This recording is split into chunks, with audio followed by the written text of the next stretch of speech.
Depression রোগের কোনো ওষুধ, মন খারাপের কোনো ওষুধ।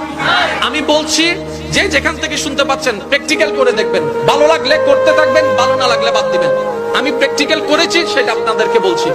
যখন আপনি দেখবেন আপনার মনে বেশি পাথর জমে আছে, আপনার দুঃখ কষ্ট বুঝার মতো কেউ নাই, আপনার চোখের পানির মূল্যায়ন দেওয়ার মতো কেউ নাই, আপনার দুঃখ কেউ বুঝছে না, আপনার কষ্ট কেউ বুঝতেছে না, আপনার আশে নেই পাশে নাই, নাই কেউ নাই, আপনি যখন খুব একা মনে হবে, আপনার দুনিয়ার কষ্ট যখন আপনাকে চেপে ধরবে, আপনি কিচ্ছু করবেন না, শুধু একটা কাজ করবেন, যাই নামাজটা পিছিয়ে ডাইরেক্ট সিজদায় চলে যান, ডাইরেক্ট সিজদায় চলে যান, কপালটাকে ঝুঁকাই দেন, নাকটাকে ঝুঁকাই দেন, হাতটাকে ঝুঁকাই দেন, নিজের অস্তিত্ব বিলীন করে দেন, চোখটা বন্ধ করে সিজদার মধ্যে চলে যান।